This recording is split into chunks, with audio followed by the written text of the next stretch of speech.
Namaste and welcome to Concepts with Karan. In this digital age where information is available at the click of a button and the touch of a phone, when I'm asked what do I rely on for sources of information and for my learnings, I actually thought very hard about it and realized that I am still in the era of the newspapers. I get 3 different newspapers every day, and that's been my source of information always.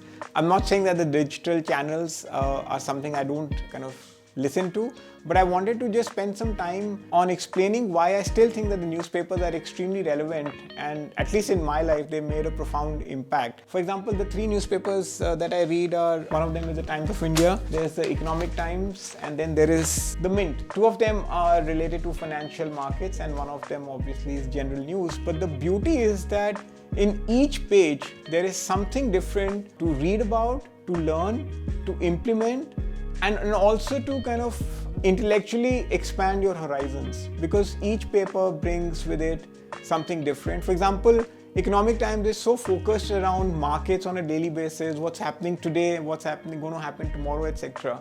So you kind of get your flavor of the markets from Economic Times. Mint, on the other hand, also provides a lot of depth of knowledge because of Mint's working relationship with Bloomberg, etc. So Mint has this overall big picture view, not just about India, but they also speak a lot about what's happening in the world, financial markets and otherwise. And then the contributors to Mint are a wide spectrum of people from various fields. The beauty is about the general newspaper, the Times of India in this case, and this is now my 20-year track record which I'm going to share with all of you. Actually, I've never ever started with the first page ever. I've always started reading the paper from the last page, which is the sports page. So the first page I open is actually the sports page because it has all the best news available. India is playing cricket, there's women winning hockey, there's Olympics, there's Asian Games.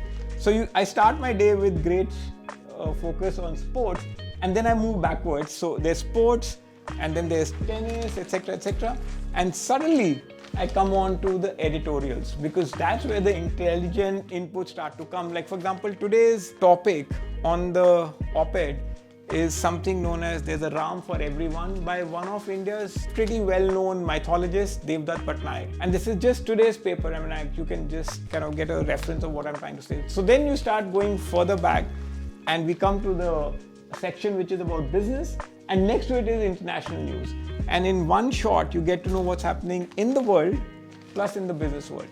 And the beauty about going from the back is that you don't read sensational news first. You actually read sports, then you come on to business, then you come to the international world. And by the time I come to the first page, I read what everyone else has read. Anyway, that's sensationalized. So that's my world of source of information. That's the world I kind of still believe in.